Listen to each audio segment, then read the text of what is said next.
Oke, Wak, jadi kisah yang akan aku ceritakan malam ini dikirim sama Wawa aku yang bernama Ana dari Jawa Tengah. Halo Ana. Nah, kisah ini Wak terjadi pada tahun 2006 dan dialami oleh bulenya Ana yang kita sebut aja namanya Bule Siti dan omnya Ana yang kita sebut aja namanya Om Joko. Dan kejadian horor ini terjadi di salah satu kota sekitaran Semarang, Wak. Ana bilang kisah ini sempat booming kali pada masanya dan sesuai permintaan Ana, Wak, untuk menjaga privasi, maka semua nama dalam cerita ini diminta untuk disamarkan. Nanti ada alasan di penutup, kalian dengar aja lah ya. Nah, lanjut lagi, Wak. Jadi ceritanya pada saat itu Bule Siti sama Om Joko ini membuka sebuah warung makan yang berada tepat di belakang salah satu rumah sakit besar yang ada di sana. Ada macam-macam makanan, Wak, yang dijual sama mereka di situ. Ada mie ayam, ada gorengan, ada snack, ada es teh, berbagai jenis jus dan lain-lain. Setiap harinya warung itu selalu ramai didatangi sama pembeli, Wak.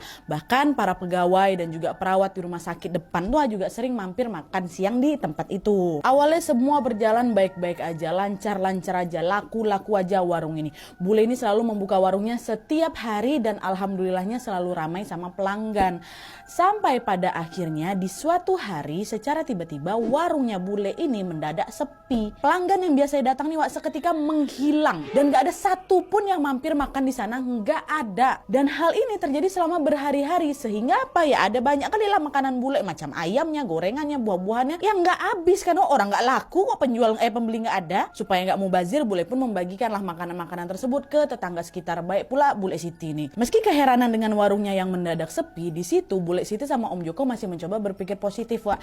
Namanya juga orang jualan, pasti ada aja lah naik turunnya ya kan. Ya udahlah, sabar-sabar aja, Bu, ya mudah-mudahan besok warung kita rame lagi gitu. Tapi, Wak, ditunggu punya tunggu nih kan sampai hampir sebulan, kondisi warung tuh belum juga membaik, Wak. Warung itu sama sekali tidak ada satupun pelanggan yang makan di warung mereka, betul-betul nggak ada. Kalau sepi kan mungkin adalah dalam satu hari satu orang datang, habis itu nggak ada lagi. Ini nggak ada sama sekali doh. Dan karena hal itu modalnya Bule sama Om ini pun mulai menipis karena kan mereka nggak ada pemasukan sama sekali ya kan. Bisa dibilang pada saat itu mereka udah hampir bangkrut lah gitu, Wak. Akhirnya dengan berat hati Om sama Bule pun memutuskan untuk ya udahlah kita tutup aja lah warung ini dulu ya, Bu, ya gitu kan. Nah, pas mereka sudah mau berencana mau menutup warung makannya ini, pada suatu siang, Wak, menjelang sore kayak gitulah, Bule Siti dikejutkan dengan kedatangan seorang kakek-kakek ke warung mereka ini. Setelah hampir 1 bulan gak ada satupun pelanggan nih, akhirnya di hari itu adalah nih orang yang mampir ke warungnya mereka. Kalau dilihat dari penampilannya, Wak, kakek itu tampak seperti orang yang memang sedang melakukan perjalanan jauh. Dia berjalan menggunakan tongkat dan ada bungkusan sarung yang diikat di ujung tongkatnya, kebayang kalian kan? Pakaiannya si kakek ini juga tampaknya lusuh. Dia mengenakan sepasang sendal jepit yang memang sudah usang pula. Dah kakek itu pun jalan menghampiri Bule Siti dan berkata, "Aku pesan mie ayam 1 ya sama es jusnya 1, kata si kakek kan. "Oh nggih, Mbah, monggo masuk, saya siapkan dulu mie ayamnya," kata si Bule. Nah, setelah pesanannya datang, kakek itu pun langsung memakan si mie ayam ini, Wak, dengan sangat lahap. Macam orang gak pernah makan berhari-hari, kata Bule ini. Makan kan, lahap kali lah pokoknya. Nah, selagi si kakek ini makan, Bule pun memperhatikan wajah si kakek dengan teliti. Ditengok kan. Nah, Bule Siti merasa belum pernah bertemu dengan kakek itu sebelumnya, Wak. Ini kakek ini siapa ya? Kok aku gak pernah lihat? Tapi meskipun dia merasa asing, seketika Bule itu agak sedikit terenyuh gitu loh. Karena Bule tiba-tiba teringat dengan mendiang ayahnya yang memang sudah meninggal 30 tahun yang lalu. Di situ Bule mikir lah kan, kalau aja bapakku masih hidup, mungkin sekarang bapak ini udah seusia Simbah ini nih.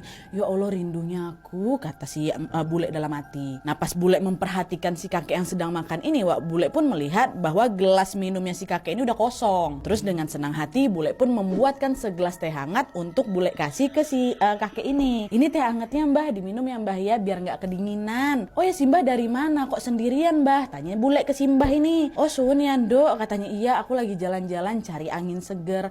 Sekarang ini kok suasananya bikin mau marah aja ya, Nduk," kata si kakek. Dengan sedikit tertawa Bule juga menjawab, "Mau marah kenapa sih, Mbah? Hati-hati nanti darah tinggi loh, Mbah, kalau marah-marah terus," kata Bule kan. Pokoknya ditanggapi bercanda lah, Wak, sama si Bule. Nah, tapi di luar dugaan si kakek itu malah menunjukkan ekspresi wajah yang serius. Bukannya menjawab pertanyaan Bule, si kakek tadi malah mengatakan sesuatu yang membuat Bule sedikit keheranan. Di situ kakek itu bilang, "Aku ini temannya bapakmu, Nduk. Aku tahu siapa bapak sama ibumu. Aku lihat-lihat kok sepertinya kamu ini ada yang jahatin yo," katanya. Nah, Bule Siti yang kebingungan yang cuman bisa Terdiam aja, Wak. Terus gak lama kemudian si kakek ini mengeluarkan sebuah gulungan kain berukuran kecil berwarna putih lusuh dari dalam kantongnya. Nah, dikeluarkan kan. Tanpa banyak bicara, si kakek ini pun langsung memberikan gulungan kain itu ke Bule Siti. Apa ini Mbah? Kata Bule kan, udah buka aja. Nanti juga kamu tahu apa isinya. Nah, Bule Siti pun menerima gulungan itu dan ketika Bule menyentuhnya, dia langsung sadar bahwa ini adalah sobekan kain mori atau kain kafan. Kenapa nih kan? Dah lah tuh, karena disuruh buka, dibuka lah pelan-pelan sama Bule Siti kan. Dan waktu dibuka, wah betapa terkejutnya Bule ketika melihat bahwa ternyata gulungan kain itu bertuliskan nama lengkap Bule Siti beserta tanggal lahirnya dan beserta weton lahirnya. Astagfirullahaladzim, maksudnya apa ini Mbak? Kenapa ada nama saya di kain ini? Dengan tenang si kakek ini jawab, udah gak usah takut, aku datang ke sini karena mau menolong kamu. Ini juga karena bapakmu yang berpesan. Selama di sana ya biasanya aku kemana-mana sama bapakmu, kata si kakek. Mendengar ucapan si kakek seketika Bule langsung bergetar lah, jadi ketakutan lah. Ngapa kakek ini? Bule bingung wak di sini maksud si kakek ini apa? Kenapa kakek ini bisa tahu soal bapaknya sudah meninggal? Bapak aku udah meninggal 30 tahun yang lalu, kok bisa kakek ini malah bilang dia mau kemana? Dia mau pula. Dia kalau kemana-mana selalu sama bapaknya. Modus kakek ini nih, ada niat jahat kakek ini kayaknya gitu. Wajar lah Bule Siti ini juga takut kan wak. Orang asing tiba-tiba datang ngomong kayak gitu. Nah, di tengah kebingungannya itu Bule Siti nanya lagi, Mbah mohon maaf ini ya, sebenarnya maksud si Mbah ini apa? Saya udah gak punya apa-apa lagi Mbah, jualan sebulan gak laku sama sekali, modal saya juga udah mau habis. Si Mbah ini sebenarnya mau apa toh? Aku bukan mau apa-apa Nduk, kata si kakek kan. Aku bukan mau apa-apa, aku cuma mau nitip pesan. Dengarkan baik-baik ya Nduk ya. Gulungan kain kecil ini kamu simpan di dalam tempat penyimpanan uang supaya uangmu gak pergi kemana-mana. Yo, itu yang pertama. Yang kedua, gerobak mie ayam kamu ini ganti catnya jadi warna kuning. Terus yang ketiga, ubah posisi gerobakmu menghadap ke arah timur. Dan jangan lupa bagian bawah gerobakmu dibersihkan pakai sapu. Nanti kotoran yang ada di bawah harus langsung dibuang ke kali. Ya, itu pesan Mbah. Mendengar instruksi si kakek, Bule Siti yang memang masih keranan ya cuman ngangguk-nganggukkan kepalanya aja, Wak. Oh, nggih Mbah, nggih. Terima kasih ya Mbah ya, matur suwun, kayak masih masa bodoh gitu loh, Wak. Ya sudah, aku pamit dulu. Pesanku jangan lupa dilakukan ya, Nduk, kata si Mbah. Dah lah tuh. Kakek itu pun berjalan berdiri dan akan membayar pesanan dia tadi. Tapi waktu itu ditolak sama Bule. Udah Mbah, nggak apa-apa, ambil aja, nggak usah dibayar. Oh ya udah, makasih. Dah tuh akhirnya si kakek ini pun berpamitan dan dia mulai berjalan keluar meninggalkan warung. Gak lama setelah si kakek ini keluar, dalam waktu singkat kakek itu langsung menghilang Wak dari pandangannya Bule. Terkejut Bule kan, kok langsung hilang gitu. Bule pun langsung lah beranjak nih keluar warung untuk melihat ke arah mana si kakek ini pergi. Tapi pas Bule ini nengok ke kanan, ke kiri, kakek itu betulan udah gak ada Wak, langsung cepat kali hilang ya, macam ketiup angin dar hilang. Mana si kakek nih ya? Cepat kali dia hilang ya. Meskipun kebingungan, Bule Siti memilih untuk tidak terlalu memusingkan hal barusan. Itu mungkin orang modus jahat aja tuh. Dah tuh. Pas si Bule ini mau balik badan masuk ke warungnya lagi, tepat disitulah dia berpapasan nih Wak sama salah satu pelanggannya Bule. Nah si pelanggan ini bilang, ya Allah Bule Siti lama gak ketemu, kemana aja sih kok sekarang warungnya gak pernah buka? Gak pernah buka? Saya nggak pernah tutup loh Bu. Lah ini bukannya tutup toh? Enggak, jelas-jelas warung saya buka. Saya tetap jualan tiap hari ya Bu. Dia kalau nggak percaya sini ikut saya masuk ke dalam warung, kata Bule Wak. Dan ketika mereka udah berada di dalam warung, orang yang tadi bilang, oh yo, gini dong Bule Siti, warungnya dibuka, jangan kelamaan tutup. Kasihan orang-orang yang pada mau makan sini langsung puter balik semua loh. Gara-gara warungnya tutup. Padahal kan warung makannya Bule Siti ini udah jadi favorit orang-orang di sini. Besok jangan lupa buka ya. Itu katanya. Mendengarkan ucapan itu, Bule Siti akhirnya tahu nih Wak, alasan kenapa warung makannya ini selalu sepi, ya kan? Ternyata secara mengejutkan di mata para pelanggannya warung itu tuh terlihat seperti sedang ditutup. Bukan sedang ditutup, warung tuh macam nampaknya tutup. Macam mana orang mau makan di sana? Nah dari situlah Bule Siti jadi ingat beberapa waktu yang lalu memang ada nih pelanggan yang datang ke sana naik motor, tapi pas motornya udah nyampe di depan warung, anehnya orang itu tuh langsung putar balik, nggak jadi berhenti Wak. Disitulah Bule langsung ngebatin, oh alah, ternyata kenapa kemarin pada nggak jadi mampir karena mereka lihatnya ya warungku tutup. Kok bisa ya? Padahal kan aku ini buka setiap hari. Nah, menyadari adanya kejanggalan itu, malam harinya ketika bule ini pulang ke rumah, dia pun langsung lah itu menceritakan hal tersebut ke Om Joko. Mulai dari kedatangan si kakek misterius tadi sampai dengan keanehan tentang warung mereka yang ternyata terlihat sedang tutup. Dan setelah mendengar cerita dari Bule Siti istrinya, kalian tahu Om Joko jawab apa? Om Joko bilang, kok sama ya Bu? Tadi Bapak juga ketemu orang-orang di rumah sakit. Mereka nanyain, loh Pak Joko kapan warungnya buka? Mereka malah ngiranya Bapak sama Ibu sakit loh di rumah sakit. Makanya warungnya nggak pernah buka lagi. Oh tuh berarti Pak. Apa ya Pak? Siapa ya Pak yang bikin warung kita nutup ya Pak? Nggak tahu, udah lah kita pasrahin aja sama Allah, kata Pak Joko. Jadi selama ini Wak, selama sebulan itu warung bule ini semacam ditutup oleh sesuatu gitu loh Wak. Tiap kali ada pelanggan yang datang tutup. Pasti kalian juga udah pernah dengar kan? Nah terus Wak, setelah kejadian itu beberapa hari kemudian Bule Siti sama Om Joko ini tetap membuka warungnya seperti biasa, tapi tidak melakukan instruksi yang dilakukan sama si Mbah itu kemarin. Dan waktu dibuka sayangnya kondisi warungnya juga masih sama Wak, sepi, nggak ada satupun pelanggan yang datang. Nah terus tidak lama kemudian mereka berdua tiba-tiba dikejutkan kembali dengan kemunculan kakek-kakek yang datang ke warung mereka kemarin. Datang lagi si kakek ini. Assalamualaikum. Dok, kata si kakek ini kan. Nah, Bule Siti sama Om Joko pun langsung jawab, waalaikumsalam. Ada apa nggih Mbah? Kok si Mbah tiba-tiba datang lagi ke sini? Kata Bule Siti. Bule Siti masih ingat muka ya kan? Aku datang ke sini mau main aja. Ini gerobak mie ayammu kok belum diganti warna catnya ya? Percaya Tondo, aku nih nggak lagi bohongin kalian. Warungmu ini lagi ditutup sama orang yang nggak suka sama kalian. Loh apa iya Mbah? Masa zaman sekarang masih ada yang kayak gitu? Wes toh, percaya aja. Aku datang ke sini karena aku kasihan loh sama kalian. Orang baik kok dinakalin. Apa yang aku sampaikan kemarin jangan lupa lakukan ya. Memang betul segala sesuatu ini terjadi atas izin yang maha kuasa. Jadi besok waktu kalian ngecat ulang gerobak ini jangan lupa nyebut Gusti Allah, kata si kakek. Dan sambil mendengarkan ucapan si kakek, Bule Siti sama Om Joko cuman bisa terdiam aja Wak, saling pandang memandang kan. Nah seolah menyadari kalau Bule sama Om ini ragu padanya Wak, si kakek ini bilang lagi, lakukan saja apa yang aku suruh kemarin.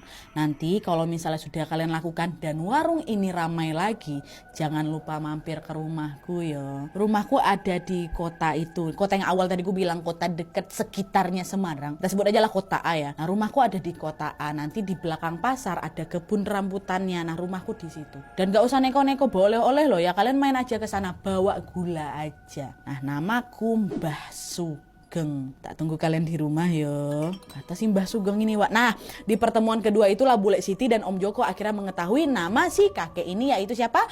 Mbah Sugeng. Gak lama kemudian Mbah Sugeng ini pun langsung keluar dari warung dan beranjak pergi nih ninggalin mereka, gak makan mie ayam lagi. Nah Bule Siti sama Om Joko pun buru-buru lah ngejar si kakek ini. Mereka masih penasaran ini Mbah Sugeng ini datang dari mana, dia naik apa gitu kan. Tapi Wak lagi-lagi ketika mereka berusaha mencarinya, hal yang sama terjadi lagi di mana pada saat itu Mbah Sugeng hilang. Cepat kali hilangnya Wak, entah pergi ke arah mana tiba-tiba udah nggak kelihatan aja. Mengetahui kejanggalan itu, Bule Siti dan Om Joko pun cuma bisa terbengong-bengong aja keheranan berdua. Terus nggak lama kemudian mereka pun segera masuk kembali ke warung dan mulai berdiskusi lagi nih suami istri. Bule Siti bilang, apa mungkin yang disampaikan si Mbah tadi itu betul ya Pak? Apa mungkin warung kita memang ditutup pakai ilmu hitam yo? Ya bisa jadi Bu. Zaman sekarang masih ada aja loh orang yang percaya sama ilmu hitam, kata suaminya.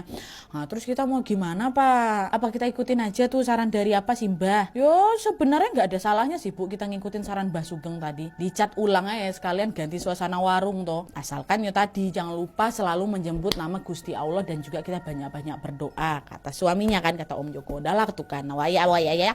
Singkat cerita nih Bule Siti dan Om Joko pun mengikuti semua instruksi yang disampaikan sama Mbah Sugeng. Mereka mulai berberes-beres warung dan memulai dengan menggeser gerobak mie ayamnya ke arah mana? Ke arah timur sesuai instruksinya si Mbah. Nah pas mereka mau menggeser gerobak itu Wak, mereka melihat sesuatu yang sangat mencurigakan di bagian bawah gerobaknya. Di sana mereka melihat ada butiran beras-beras warna kuning gitu loh Wak, dan bunga-bunga macam sesajen. Ada apa ini? Kita nggak pernah taruh ini di sini kan? Melihat hal itu seketika Bule Siti dan Om Joko pun langsung kaget. Mereka tahu ini mungkin apanya nih? Tempat si orang nggak bertanggung jawab ini menutup warung kita. Dan mereka berdua pun langsung buru-buru membersihkan si sesajen itu dan sesuai lagi dengan instruksi si kakek, sampah-sampah sesajen itu pun mereka buang ke mana? Ke kali. Dan setelah sampah sesajen itu dibuang di kali, mereka pun lanjut mengecat gerobak mie ayam itu dengan warna kuning. Sudah dicat, arahnya sudah diganti, semua sudah dibersihkan, pokoknya suasana baru lah. Dan tepat sehari setelah mereka mengecat gerobaknya, keajaiban tiba-tiba terjadi, di mana perlahan tapi pasti para pelanggan mulai berdatangan kembali ke warung mereka. Dan dalam waktu yang singkat warung itu pun jadi ramai kali Wak, seperti sedia kala. Nah di situ bule sama Om Joko ini mikir, oh ternyata apa yang disampaikan sama Mbah Sugeng kemarin itu betul. Kalau gitu kita harus menemui beliau secara langsung nih untuk mengucapkan terima kasih dalam hati mereka kan. Dan kurang lebih sebulan kemudian, mungkin karena sibuk kali banyak pelanggan kan Wak, Bule Siti sama Om Joko pun baru sempat ada waktu untuk datang berkunjung ke rumahnya si Mbah Sugeng. Pun kemarin juga Mbah Sugeng bilang kalau udah ramai datang ya ke rumah aku kayak gitu kan. Jadi udah ada undangan lah gitu istilahnya. Akhirnya mereka pun mulailah mencari alamat rumahnya Mbah Sugeng. Mereka pergilah ke kota A ini. Karena kan memang Mbah Sugeng tinggal di sana kan Wak. Nah, tapi sesampai di sana Bule Siti sama Om Joko malah kebingungan Wak. Kemarin kan Mbah Sugeng ini bilang kalau rumahnya berada di belakang pasar ini. Dan ternyata betul. Di belakang pasar tuh ada rumah memang Wak, tapi bukan satu rumah, bukan juga kebun rambutan. Di belakang pasar itu ternyata hanya ada perumahan dan tidak ada satu pun rumah di sana yang memiliki kebun rambutan. Nggak ada, udah padat kali di belakang tuh. Bule sama si Om ini pun sampai berkali-kali mendatangi alamat itu, tapi hasilnya tetap nihil Wak. Di mana rumah si kakek ini ya? Kakek itu pun udah nggak datang-datang lagi ke warung. Mereka terus tuh Wak mencari informasi tentang keberadaan Mbah Sugeng ke warga sekitar yang ada di sana. Tapi anehnya Wak, yang nggak ada seorang pun yang mengenal sosok Mbah Sugeng ini. Di situ Bule sama Om Joko jadi makin punya beban lagi Wak. Mereka ingin bersilaturahmi dan mengucapkan terima kasih secara langsung sama Mbah Sugeng karena kan Mbah Sugeng sudah membantu mereka lah istilahnya kan. Ini di mana nih? Di mana kita harus cari Mbah Sugeng? Nah, di tengah kebingungannya itu Wak, Bule Siti tiba-tiba teringatlah sama keponakannya. Sama siapa? Sama Ana. Wow, yang ngirim cerita nih lah. Karena memang pada saat itu Ana ini sedang bekerja di kota A Wak. Akhirnya sebelum pulang ke rumah, Bule sama si Om ini pun mampirlah ke kontrakannya Ana. Sesampainya di sana, Bule dan Om pun langsung menceritakan apa yang sedang mereka alami. Mulai dari warung yang mendadak sepi sampai dengan cerita tentang si Mbah Sugeng ini. Awalnya nggak begitu kutanggapi cerita mereka Nadia. Aku cuma bilang, oh berarti memang ada Bule orang baik yang mau membantu Bule. Kalau memang nanti alamatnya Mbah Sugeng ini nggak ketemu ya udahlah nggak apa-apa. Yang penting kan Om sama Bule udah berusaha nih buat mencari si Mbah ini. Yo gak susah lah Nat, orang dicari nggak ada. Macam mana? Di mana lagi mau ku cari? Ya tapi cobalah tolong diusahakan Dok, kata Bule Siti ini ke si Ana. Udah lah tuh akhirnya iya nantilah coba ya aku cari ya Bule. Keesokan harinya Ana ini iseng-iseng lah menceritakan kisah tentang Mbah Sugeng itu ke teman-teman yang ada di kantornya. Sampai akhirnya cerita itu juga didengar oleh salah satu temannya Ana yang namanya Dito. Nah FYI Wak, Dito ini juga orang asli dari kota A ini. Kedua orang tuanya juga berasal dari kota A ini. Dan sama pula tuh seperti alamatnya Mbah Sugeng, rumahnya keluarga Dito ini juga tepat berada di belakang pasar. Nah pas mendengar cerita dari Ana ya, si Dito tuh awalnya manggut-manggut aja Wak, antara percaya sama nggak percaya lah awalnya. Sampai akhirnya beberapa hari kemudian Dito tiba-tiba mendatangi Ana Wak, dan mengajak si Ana untuk bicara serius. Nah, melihat sikap Dito yang tidak biasa itu ya Ana nanya kan, ada apa? Kamu mau bilang apa? Dan disinilah secara mengejutkan tepat di momen itulah Dito menyampaikan sebuah informasi, aduh merinding aku, yang sangat mencengangkan. Dito bilang, aku tahu Mbah Sugeng itu siapa Ana. Hah? Siapa? Kamu kenal? Cepatlah cerita. Nah disitulah Wak Dito mulai menceritakan apa yang dia ketahui tentang si Mbah Sugeng ini ya. Jadi nih Wak ya, setelah mendengar cerita dari Ana beberapa hari yang lalu tentang Mbah Sugeng, ternyata diam-diam Dito ini menceritakan hal itu sama orang tuanya juga. Awalnya orang tuanya juga nggak tahu apa-apa Wak tentang Mbah Sugeng, padahal orang lama di situ tuh. Sampai akhirnya pada suatu malam ketika ayah Dito ini sedang berjaga di pos kamling, disitulah ayah Dito ini mendapatkan informasi penting tentang si Mbah Sugeng ini. Dimana pada saat ngejaga malam itu Wak, ada nih salah satu sesepuh desa yang juga ikut berjaga di pos kamling itu sama bapaknya. Nah udahlah Bapak Dito ini pun nanyalah ke sesepuh ini, Mbah apa betul di sekitar sini ada warga yang namanya Mbah Sugeng katanya kan. Nah terus secara mengejutkan sesepuh desa itu berkata bahwa oh iya saya mengenal dan mengetahui siapa Mbah Sugeng itu sebenarnya. Dan kalian tahu Wak, ternyata Mbah Sugeng ini adalah seorang dalang. Dia terkenal sangat sakti, sangat baik hati dan suka menolong orang yang kesusahan. Rumahnya betul berada di belakang pasar dan dia memang betulan memiliki sebuah kebun rambutan. Tapi sekarang semuanya itu udah nggak ada. Lahan tempat rumah dan kebun yang Mbah Sugeng ini juga udah dibangun perumahan. Betul, Mbah Sugeng udah tidak tinggal lagi di sana Wak. Karena ternyata Mbah Sugeng ini sudah meninggal dunia sejak 30 tahun yang lalu. Nah, itulah kenapa pas bule sama Om Joko ini mencari alamatnya, nggak ada satu orang pun yang tahu tentang Mbah Sugeng. Orang Mbah Sugeng udah meninggal berpuluh-puluh tahun yang lalu kok. Udah meninggal Mbah Sugeng, wah ya Allah merinding. Dan di situ Dito juga cerita kalau Mbah Sugeng ini punya anak laki-laki namanya Pak Bimo. Nah, Pak Bimo ini tinggal di dekat alun-alun kota A itu. Kalau misalnya bule kamu sama Om Joko mau silaturahmi sama keluarga Mbah Sugeng, udahlah datangin aja Pak Joko. Pak Joko pula, Pak Bimo. Pak Bimo. Iya, Pak Bimo. Dan setelah mendapatkan informasi dari Dito itu, Ana pun langsung akan menyampaikan semuanya ke Bule Siti sama Om Joko. Dan tanpa menunggu waktu yang lama, mereka pun segera berangkat lagi ke kota A untuk apa? Untuk mendatangi rumah kediamannya Pak Bimo. Dan alhamdulillahnya alamat rumah Pak Bimo ini mudah ditemukan gitu loh. Bisa nih ketemuan sama anaknya Pak Sugeng. Dan setelah mereka bertemu langsung dengan Pak Bimo, Bule Siti dan Om Joko pun langsung menceritakan maksud kedatangan mereka ke sana. Bule bercerita lawak tentang Mbah Sugeng yang telah membantu menghidupkan kembali warung makan mereka yang sempat sepi itu. Nah, mendengar hal itu antara percaya nggak percaya dengan cerita itu, Pak Bimo ini cuma nanya, emang benar yang datang ke warung kalian itu bapak saya, Mbah Sugeng? Loh ya betul Pak, beliau datang ke warung kami 2 kali tapi kan ayah saya sudah meninggal 30 tahun yang lalu Bu, gak mungkin toh ayah saya bisa datang ke sana. Nah awalnya kami juga gak tahu Pak, kami bahkan sempat loh datangin alamat yang beliau kasih itu tapi yo gak ketemu. Loh bapak pikir aja kami dapat alamat itu dari mana? Dari situlah baru kami dapat kabar kalau ternyata Mbah Sugeng sudah meninggal dunia sejak lama. Tapi nek gimana pun ceritanya Pak, saya sama istri saya tetap mau mengucapkan terima kasih ke Mbah Sugeng. Dan kalau boleh nun sewu, kami minta izin diantarkan ke makamnya Mbah Sugeng. Nah Pak Bimo yang masih ragu dengan cerita Bule Siti ini pun akhirnya memilih untuk tidak mengizinkan mereka mendatangi makam ayahnya. Karena Pak Bimo ini masih skeptis, wah secara mereka orang asing kok nggak bisa lah mungkin langsung percaya kan. Sama juga halnya Bule Siti waktu pertama kali ketemu sama Mbah Sugeng. Dan sampai akhirnya ketika mereka lagi ngobrol-ngobrol gitu, wah, tanpa sengaja Bule Siti ini melihat ada satu foto usang